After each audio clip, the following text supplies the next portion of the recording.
ओम मंगलम भगवान विष्णु मंगलम गरुड़ध्वज मंगलम पुंडरीकाक्ष मंगलायतनो हरि। गुरुर्ब्रह्मा गुरुर्विष्णु गुरुर्देव महेश्वरा गुरु साक्षात परब्रह्म तस्मै श्री गुरुवे नमः। नमस्कार, स्वागत है आपका आचार्यवाणी में। मैं आचार्य डॉक्टर विक्रमादित्य आपके साथ हूँ और आज का विषय हमारा है कि तुला राशि वालों के लिए ये अगस्त का आखिरी के दिन जो है वो कैसे रहेंगे। अगस्त के आखिरी के पक्ष के संबंध में ये बात करें तो जीवन में ग्रहों का खेल तो बड़ा विचित्र होता ही है और इस समय में सूर्य परिवर्तित हो चुके हैं और विशेष तौर पर यदि हम बात करें तो ग्रह सावन का अंतिम भाग चल रहा है और इस अगस्त के आखिरी दिनों में सावन के अंतिम जो प्रभाव में जीवन में क्या कुछ ग्रहों का प्रभाव पड़ना है। देखिए, मंगल शनि षडाष्टक योग विद्यमान है और मंगल शनि का षडाष्टक योग समसप्तक योग से भी ज्यादा अशुभ माना जाता है। इसके कारण से संसार में कहा जाता है कई जगह युद्ध की आशंका रहती है, अग्निकांडों की आशंका रहती है, विशेष तौर पर मनमुटाव होने की आशंका रहती है। तो ऐसे में ग्रहयोगों का खेल जो हमारे जीवन में पड़ने वाला है उसका प्रभाव हम सब पर क्या होने वाला है।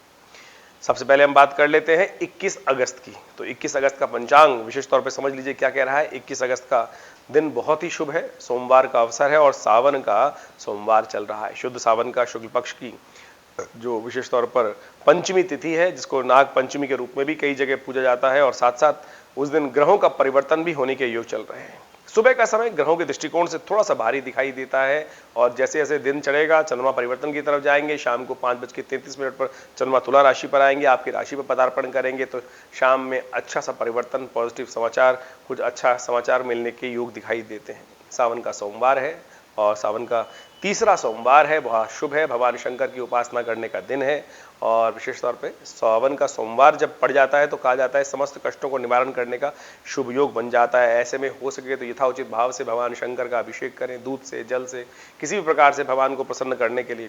देखिए, समस्त देवताओं को प्रसन्न करने के लिए अनेक अनेक अनेक उपाय, व्रत, पता नहीं क्या क्या चीज करने का शास्त्र में विधान बताया गया है, लेकिन भोलेनाथ को प्रसन्न करने के लिए केवल एक लोटा जल ही उन पर अर्पित करने से भगवान की प्रसन्नता प्राप्त हो जाती है। तो इससे सुंदर सौभाग्य क्या हो सकता है।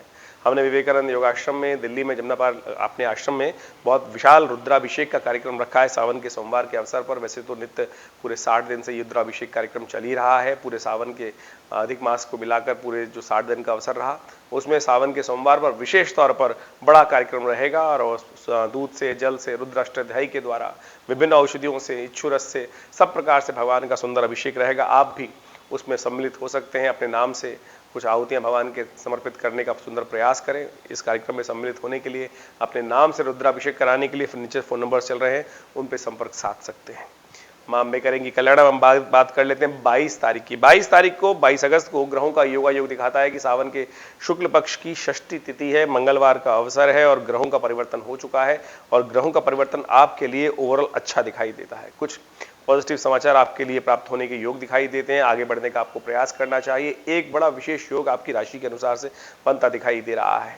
आप ऐसे में जितने पुण्य कार्य करेंगे, जितने अच्छे कार्य करेंगे, उसके द्वारा आपके जीवन में भाग्योदय होने का योग दिखाई देता है। कोई आपसे सहायता मांगने आए तो अपनी सामर्थ्य के अनुसार से अवश्य उसकी सहायता करने का प्रयास कीजिएगा। इन दिनों ग्रह आपके ऐसे चल रहे हैं कि कोशिश करें धर्मार्थ के काम, सेवा के काम अवश्य करने का प्रयास करें।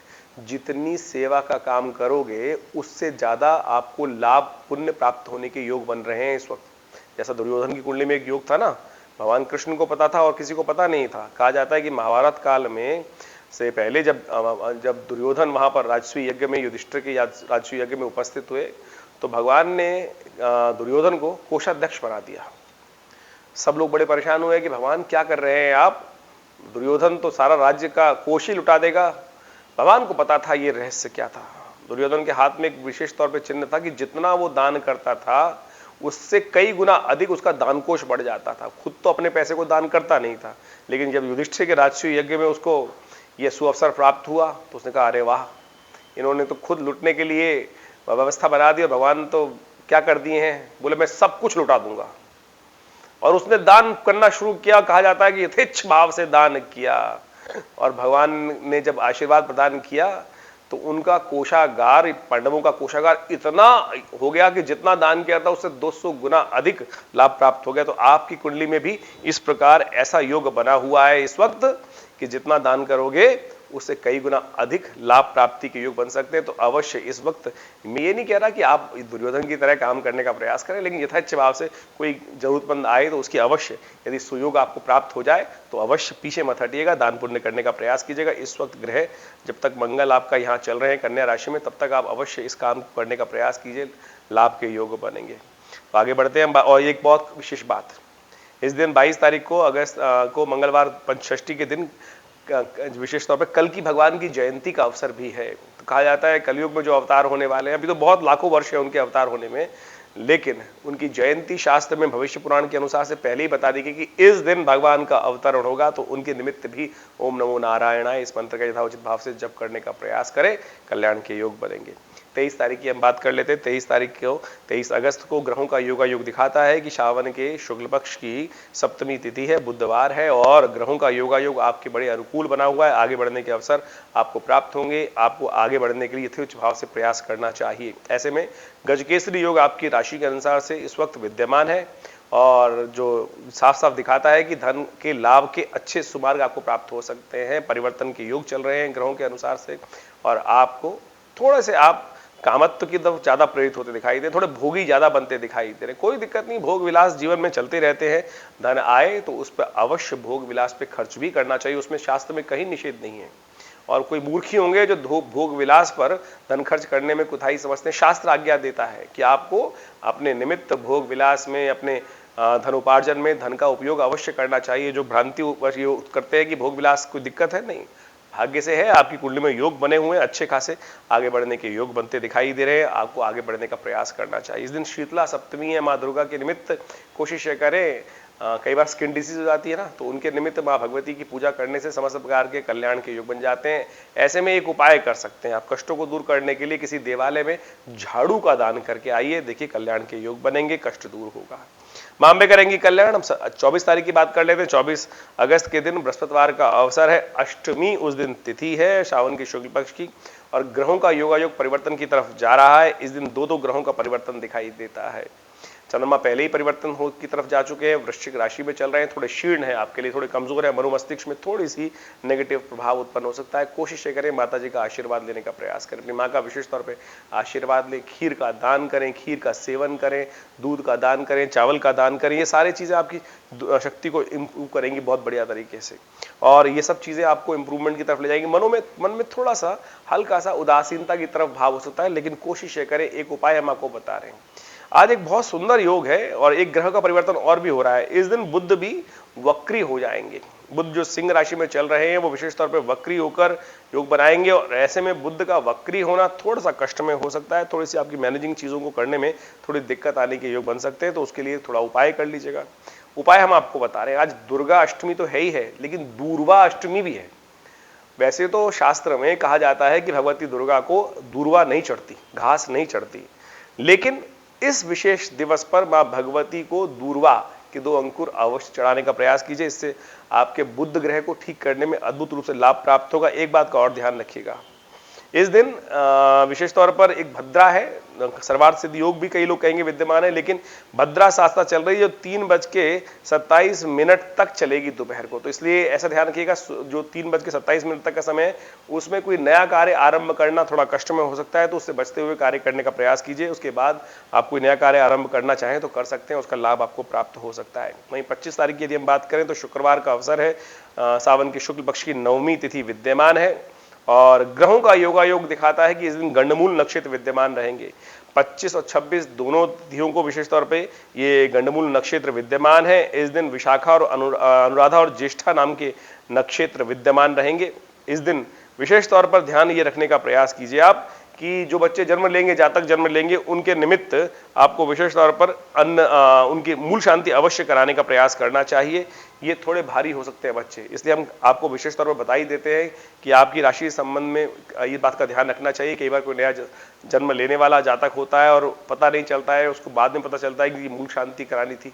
तो इन तिथियों में 25 और 26 तारीख को जो जातक जन्म लें, उस दिन विशेष तौर पर उनकी मूल शांति अवश्य यथाउचित भाव से कराने का आप प्रयास कीजिएगा, तो आपके लिए अच्छे अवसर बनते दिखाई देंगे, आगे बढ़ने के योग बनेंगे। इस दिन सर्वार्थ सिद्ध योग भी विद्यमान है। कुछ नया कार्य आरंभ करना हो तो सुबह 6 बजे से लेकर सुबह 9:14 तक का ये मुहूर्त बना हुआ है। इसका लाभ लेते हुए कुछ नया कार्य आरंभ करने की यदि योग चाहे तो बहुत अच्छे से लाभ उठाने का प्रयास कर सकते हैं। ग्रहों की गणना विशेष तौर पर आपके लिए अच्छी बनी हुई है।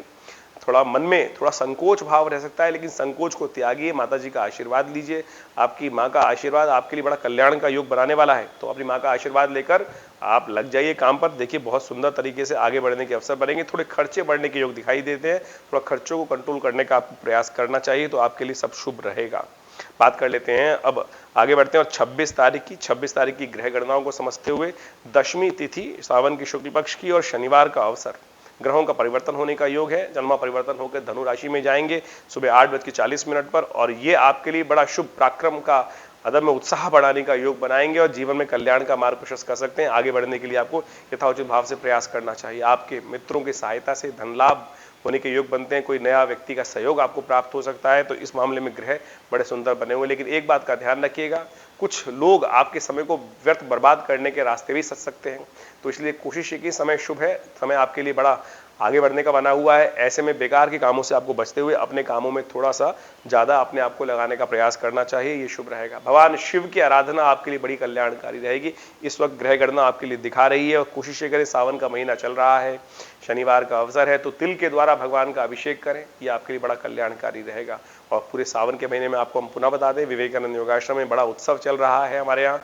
हमने पूरे 60 दिन तक का रुद्राभिषेक रखा है। आप भी अपने नाम से इन रुद्राभिषेकों में भगवान की पूजा करने की सुंदर व्यवस्था बना सकते हैं। नंबर्स आपके सामने फोन पे चल रहे हैं, और आप आइए, साथ में रुद्राभिषेक भी कीजिए। विवेकानंद योगाश्रम में समय समय बड़े कार्यक्रम रहते हैं। सोमवार रविवार के दिन तो बहुत विशाल यज्ञ सुबह भी रहता है, तो उसमें भी आप सम्मिलित हो सकते हैं। उसके लिए कोई फीस आश्रम नहीं लेता है। रविवार वाले यज्ञ में आप जब भी आना चाहें, सुबह आकर 8 बजे से लेकर करीब 10 बजे तक वो सुंदर कार्यक्रम चलता है, उसमें आप सम्मिलित हों। भगवान की कृपा से आशीर्वाद मिलेगा और कल्याण के योग बनेंगे, आगे बढ़ने के अवसर आपको प्राप्त होंगे। इस बात का ध्यान रखें, आगे बढ़ने का अवश्य पुण्य कार्य यथाउचित भाव से करने का प्रयास करना चाहिए। 27 तारीख को ग्रहों की गणना दिखाती है कि इस दिन रविवार का अवसर है और सावन के शुक्ल पक्ष की एकादशी है, जिसको कहा जाता है पुत्रदा एकादशी, संतान एकादशी। भगवान के आशीर्वाद से कहा जाता है कि हम सब जो भी हम लोगों की मन की इच्छा होती है, धन संपदा संतान, वो सब भगवान की इच्छा से प्राप्त होती हैं, भगवान की कृपा से प्राप्त होती हैं। यदि जीवन में कोई कष्ट चल रहा है तो समझ लीजिए कहीं पुण्यों का कमी है। हर प्रकार की इच्छा को पूर्ण करने के लिए शास्त्र में विधान बताया गया है। तो सावन के शुक्ल पक्ष की एकादशी मनोकामना सिद्धि, संतान की प्राप्ति के लिए, भगवान का आशीर्वाद प्राप्त करने के लिए सुंदर योग बनाती है। कहा जाता है कि इस दिन विशेष तौर पर भगवान विष्णु की, भगवान शिव की समस्त मंत्रों के द्वारा पूजा करनी चाहिए, यज्ञ करना चाहिए। कहा जाता है कि संतान की यदि जीवन में कष्ट चल रहा हो तो ऐसे में संतान गोपाल यंत्र यदि स्थापना की जाए, भगवान गोवर्धन की विशेष तौर पर परिक्रमा करते हुए, दूध से परिक्रमा करते हुए भगवान का अभिषेक किया जाए, तो समस्त प्रकार से कष्टों को दूर करने का योग बनता है। और साथ साथ इस वक्त ध्यान रखिएगा, कोई नया कार्य आरंभ करना चाहें तो उस दिन भद्रा है, करीब करीब सुबह 10:55 से लेकर रात्रि में 9:33 तक ये भद्रा रहेगी। तो नया कार्य आरंभ करने के लिए दिन बहुत अच्छा नहीं दिखाई देता है। वैसे ग्रह आपके लिए ओवरऑल अच्छे योग बनाएंगे, नए संपर्कों को साधने का योग बनता है। तो कोशिश ये कीजिए, घर से बाहर निकलिए, लोगों से संपर्क साधिए, धन आगमन का मार्ग प्रशस्त करने के लिए थोड़ा प्रयास ज्यादा कीजिए। देखिए रास्ता अवश्य बनता दिखाई दे रहा है। वहीं हम बात कर ले 28 तारीख की, तो 28 तारीख का दिन तो बहुत ही शुभ है, बहुत ही कल्याणकारी है। सावन का आखिरी सोमवार है, सावन के शुक्ल पक्ष की द्वादशी तिथि है और उसमें त्रयोदशी का आगमन हो गया, तो प्रदोष बन गया है। और साथ साथ सावन का आखिरी सोमवार का योग भी पड़ गया है, तो चौथा सोमवार प्रदोष साथ में, तो सोने पे सुहागा। सावन का महीना, प्रदोष और सोमवार, तो इससे सुंदर क्या हो सकता है। भगवान शिव की आराधना के लिए सावन के महीने में शिव तो एक लोटे जल से ही प्रसन्न हो जाते हैं। केवल आपको अपने मन क्रम वचन से भगवान के चरणों में अपने आप को लगाने का प्रयास करना चाहिए। जो सब कुछ भूलकर परमात्मा का ध्यान करते हुए, हमारी समस्या क्या होती है, हम भगवान का पूजन करते हुए भी अपने मोबाइल में चल रहे हैं, खट से विचार आ रहा है कहाँ कौन सा कार्य करना है। जब आप पूजा पे बैठते हैं ना, तभी आपको वो सारे विचार ज्यादा याद आते हैं। वैसे तो आप जीवन में फिल्म देख रहे होते तब आपको बहुत सारी बातें याद नहीं आती हैं, लेकिन जब आप पूजा करने बैठते हैं तो संसार भर के काम जितने हैं वो सब आपके मनोमस्तिष्क में आ जाते हैं। तो कोशिश ये करें, तन का मन का छोड़कर मन का फेर, तो इस बात को ध्यान रखना है कि परमात्मा का जब ध्यान करने बैठे तो सबसे निवृत्त होकर यथाउचित भाव से एक घड़ी आधी घड़ी आदि से पुनियाद तुलसी संगत साध की हरे कोट अपराध। तो ऐसे में इस पुण्य पर्व पर अवश्य समय निकालने का प्रयास करें। आपको पुनः याद दिला दूं, हमने विवेकानंद योगाश्रम में इस सावन के अंतिम सोमवार पर बड़ा विशाल रुद्राभिषेक रखा है। उसमें भगवान के विभिन्न शिवलिंगों के द्वारा पार्थिव शिवलिंग का निर्माण होगा, धातु से तांबे के शिवलिंग का निर्माण करके, साथ साथ नर्मदेश्वर शिवलिंग के ऊपर अनेक प्रकार से भगवान के शिवलिंगों, अनेक मनोकामनाओं का ध्यान करते हैं। उन सब प्रभु के शिवलिंगों का, श्री विग्रहों का अभिषेक जल से, दूध से, शहद से, घी से, मट्टे से, इच्छु रस से, भस्म से, अनेक प्रकार से भगवान का स्नान करने की सुंदर व्यवस्था रहेगी। आप भी इस कार्यक्रम में सम्मिलित हो सकते हैं और लाभ प्राप्त कर सकते हैं। बड़े सुंदर तरीके से पुण्यों का उदय करने का अवसर है। सावन का 1 साल बाद फिर योग पड़ेगा, तो कोशिश ये करें सावन के अंतिम सोमवार पर श्रद्धा के साथ भगवान का ध्यान करने के लिए। सोम प्रदोष का योग है सावन के अंदर, सोम प्रदोष, ये बड़ा सुंदर योग होता है। सोम प्रदोष कहा जाता है कि समस्त मनोकामनाओं की पूर्ति के लिए सोमवार भगवान शिव का दिन, उसमें प्रदोष पड़ जाए तो असंभव से असंभव मनोकामना पूर्ण करने के लिए भी ये सोम प्रदोष बड़ा चमत्कारी है सावन के अंदर आने वाला। तो इस पुण्य को, उस पुण्य को देखो अवश्य करने का प्रयास करें। अवश्य इस पुण्य के पर्व पर, वेला पर भगवान का स्तवन करें, ध्यान करें। हम तो शाम को सुंदर तरीके से भगवान का अभिषेक करने के लिए प्रयास कर रहे हैं, आप भी उसमें सम्मिलित हो सकते हैं। हम अपने यूट्यूब चैनल पर और साथ साथ ऐसी विशेष तौर पे अपने फेसबुक पर, आचार्य वाणी के फेसबुक पे आप इसको लाइव भी देख सकते हैं और इसमें जुड़ सकते हैं। बड़ा सुंदर अवसर रहेगा। ग्रहों की गणना के अनुसार से परिवर्तन का समय है। मंगल, चंद्रमा जो है वो परिवर्तन की तरफ जा रहे हैं। चंद्रमा विशेष तौर पे मकर राशि में प्रवेश करेंगे। ये थोड़े खर्चे आपके ज्यादा बढ़ाने के योग बनाएंगे। थोड़े से खर्चों पे कंट्रोल करने का प्रयास आपको करना चाहिए। थोड़ा स्वास्थ्य का भी ध्यान रखते हुए कार्य करना चाहिए। ऐसे में ध्यान रखिएगा, चावल का दान आपके लिए अच्छा रहेगा। थोड़े से स्वास्थ्य के मामले में कष्ट होने के योग दिखाई देते हैं। सावधान रहते हुए कार्य करने की आपको जरूरत है। जो भी कार्य कर रहे हैं उसमें बहुत सारी चीजें एक्सपेक्ट करते हुए पहले से, वो कहते हैं ना सर मुंडाते ही कई बार ओले पड़ जाते हैं, तो ऐसा योग आपकी राशि में इन दोनों बना हुआ है। तो जो भी कार्य कर रहे हैं उसके लिए पहले से ही जो लास्ट प्लान होता है उसको अवश्य बना के रखें। ये ना हो कि लास्ट प्लान नहीं निकल जाएंगे, किस्मत साथ देगी। तो हमारी एडवाइस ये है कि आप जो भी कार्य करें उसमें एक जो एग्जिट प्लान है अवश्य निकाल के रखते हुए, कार्य करते हुए, विचार करते हुए उस पर करने का प्रयास कीजिए।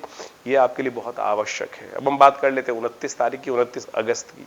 29 अगस्त को मंगलवार का अवसर है, त्रयोदशी तिथि है और साथ साथ कई पुण्यों का अवसर बन रहा है। इस दिन हयग्रीव जयंती भी है। भगवान विष्णु के एक अवतार हुए जिनका सिर घोड़े के समान था। हयग्रीव एक राक्षस था। हयग्रीव, उसका वरदान था, उसने भगवान से बड़ा विचित्र वरदान मांगा। बोला मेरी मृत्यु का, अमरता का वरदान मांगा। ब्रह्मा जी ने कहा वो तो हो नहीं सकता। तो बोले ये हयग्रीव की मृत्यु हयग्रीव से ही हो, यानी मैं स्वयं ही अपनी मृत्यु करूं। उसके बाद ही ऐसा कुछ वरदान मांगा। तब कहा जाता है उसको ही राक्षस का संहार करने के लिए भगवान विष्णु का जब सर छेदन हो गया, कहा जाता है बड़े लंबे समय तक युद्ध चला और भगवान विश्राम में चले गए, थक गए सब। उन्हीं के विशेष तौर पर धनुष से प्रत्यंचा जब टूटी तो उसी से भगवान की गर्दन कटी। कहा जाता है कि फिर हयग्रीव की गर्दन भगवान पे लगाई गई और फिर युद्ध हुआ और फिर भगवान ने उस हयग्रीव ने ही हयग्रीव का संहार किया। तो ये बड़ी विचित्र लीलाएं हैं, शास्त्रों में वर्णित हैं। ये सारी कथाएं सुनने का अवसर पड़ता है। ऐसे में हयग्रीव भगवान विष्णु के अवतार हैं, उनका विशेष तौर पर पूजन करने का शास्त्र में विधान बताया गया है। तो इस दिन विशेष तौर पर दान पुण्य करना चाहिए। एक ग्रहों का परिवर्तन और हो रहा है इस दिन। हर्षल ग्रह वक्री हो रहे हैं और इस वक्त मकर राशि में चल रहे हैं और आपकी राशि में चंद्रमा के साथ ये योग बना रहे हैं। तो ऐसे में आपको थोड़ा ध्यान रखते हुए कार्य करने की जरूरत है। ये जो हर्षल का वक्री होना थोड़ा सा आपके लिए भारी पड़ सकता है। तो ऐसे में आपके लिए अच्छा ये रहेगा कि दूर्वा घास लेकर जो जहाँ पे पशुआलय हो वहां अवश्य दान करने का प्रयास कीजिए। ये आपके कष्टों को दूर करने का योग बनाएगा। 30 तारीख की बात कर लेते हैं। 30 तारीख बुधवार का अवसर है। सावन के विशेष तौर पर हम लोग कि शुक्ल पक्ष की चतुर्दशी तिथि है और थोड़ी देर के बाद मध्याह्न काल में ही 12 घड़ी के आसपास बाद में यहाँ जो विशेष तौर पर योग बन रहा है वो पूर्णिमा आ जाएगी। तो राखी का उत्सव इसी दिन मनाया जाएगा। तो बड़ा सुंदर रहेगा कि राखी जो है 30 तारीख की बनाना बड़ा श्रेयकर रहेगा, अच्छा है। और उस दिन श्रावणी भी है, उस दिन सत्यनारायण का व्रत भी रहेगा। लेकिन एक बात ध्यान रखें, भद्रा करीब 10:49 पर विद्यमान हो जाएगी और जो करीब रात्रि में 9 बजे तक चलेगी।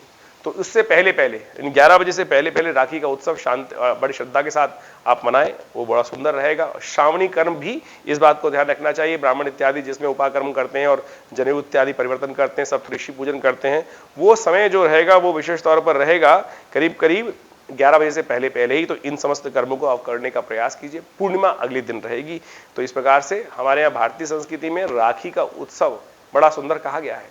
कहा जाता है कि इंद्र जब युद्ध में हार रहे थे, कोई विजय प्राप्ति का योग नहीं बन रहा था, तब रक्षा सूत्र इंद्राणी ने इंद्र को बांधा और जेन बद्धो बलि राजा दानवेंद्रो महावला तेन त्वाम प्रतिबद्धनामि रक्षे माचल माचल। ये ऐसा सुंदर पर्व है कि भगवान विष्णु भी जब बलि के यहाँ द्वारपाल बने हुए थे, तब मां लक्ष्मी ने स्वयं महाराज बलि के यहाँ जाकर उनको इस बंधन में बांधकर भगवान को छुड़ा लाए थे। कहा जाता है कि उनकी बंधन से भगवान को मुक्त करा लाए थे। तो ये बड़ा सुंदर पर्व है। इसमें विशेष तौर पर आपको भी इसका लाभ लेना चाहिए। इसमें रक्षा का विशेष तौर पर बड़ा सुंदर कर्म किया जाता है कि आपके संकल्प के द्वारा वो रक्षा बांधी जाती है और ब्राह्मणों के द्वारा, विद्वानों के द्वारा ये अनादिकाल से पर्व चलता है।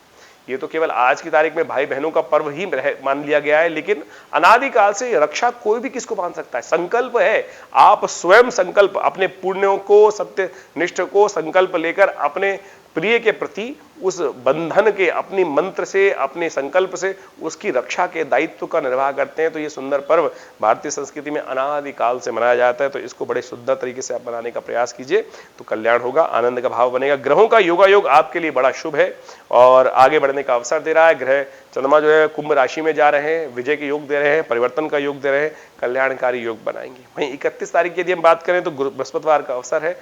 पूर्णिमा उदय तिथि के रूप में विद्यमान है, जो थोड़ी देर के लिए रहेगी पूर्णिमा, और लेकिन गायत्री जयंती, साथ साथ में पूर्णिमा का पूर्ण पर्व और साथ साथ अमरनाथ दर्शन, संस्कृत दिवस, ये सारे ग्रहों का शुभ योग बहुत बनता दिखाई दे रहा है। साथ में बुध अस्त होने जा रहे हैं। बुध चलते चलते सूर्य के वक्री होने के कारण से सूर्य के सन्निकट आ गए हैं, जिसके कारण से बुध अस्त हो जाएंगे। ग्रहों के कारण से 12 डिग्री के पास आते ही बुध जो है वो अस्त हो जाते हैं। ऐसे में बुध की शक्ति और क्षीण हो जाएगी। पहले वक्री हो गए थे बुध, अब फिर अस्त हो जाएंगे। तो ऐसे में आपको अपनी चीजों को ऑर्गेनाइज करने में थोड़ी दिक्कत आती दिखाई दे रही है। पूर्णिमा का अवसर है, एक उपाय हम आपको बता देते हैं। भगवान शंकर के मंदिर में जाकर, सावन का अंतिम दिवस है, भगवान का अभिषेक करें, बिल्वपत्र लेकर भगवान पे अर्पित करें, गणेश जी पे अर्पित करें, दूर्वा भगवान पे अर्पित करें। ये बड़ा सुंदर उपाय है आपके बुद्ध की शक्ति को बढ़ाने के लिए। तो इसको करके आप सुंदर तरीके से लाभ ले सकते हैं। और जैसा हमने कहा, आपको कार्यक्रम के आरंभ अंत में ये बता देते हैं, विवेकानंद योगाश्रम में इन दिनों हमारे सानिध्य में बड़ा सुंदर तरीके से नित्य प्रति रुद्राभिषेक का कार्यक्रम चल रहा है और आप सब इस समस्त रुद्राभिषेक के कार्यक्रम में सम्मिलित स्वयं भी हो सकते हैं। और जो लोग बहुत दूर रहते हैं, दिल्ली आने में दिक्कत है, कोई दिक्कत नहीं, आपके नाम से, आपके गोत्र से हम सुंदर यहाँ कार्यक्रम अवश्य उसमें भाग ले सकते हैं। आपके नाम से रुद्राभिषेक कराने की सुंदर व्यवस्था बना सकते हैं और भगवान का आशीर्वाद प्राप्त कर सकते हैं। विवेकानंद योगाश्रम एक बहुत सुंदर तपस्थली है। यहाँ भगवती का श्री विग्रह, जो 300-400 साल पुराना भगवती का श्री विग्रह है, वो स्वयं यहाँ पर विद्यमान है। 1947 में मुल्तान से ये सिद्ध मूर्ति एक व्यक्ति लेकर आए और हमारे आश्रम में यहाँ प्रतिष्ठित भगवती की मूर्ति, चमत्कारी भगवती की मूर्ति है और बड़ा विशाल भगवान शंकर का शिवलिंग है। जैसे सौराष्ट्र में विद्यमान है, वैसा ही वो शिवलिंग यहाँ विद्यमान है। उनका नित्य प्रति अभिषेक सुंदर तरीके से सावन के महीने में चल रहा है। आप उसमें सम्मिलित हो सकते हैं और आश्रम पे नित्य 8 घंटे यज्ञ होता है हर रोज। पिछले करीब 50 सालों से ये सुंदर कार्यक्रम चलता है। आप भी आइए, सादर आमंत्रित हैं आप। विवेकानंद योगाश्रम दिल्ली में लक्ष्मीनगर में कुरेजी में जहाँ स्थित है, आप सब आकर इन कार्यक्रमों में भाग ले सकते हैं। और जो सूचना जानना चाहे, फोन नंबर्स आपके सामने स्क्रीन पर हैं, उन पर संपर्क साधकर आप सब पुण्य के भागी बन सकते हैं। धन्यवाद, नमस्कार।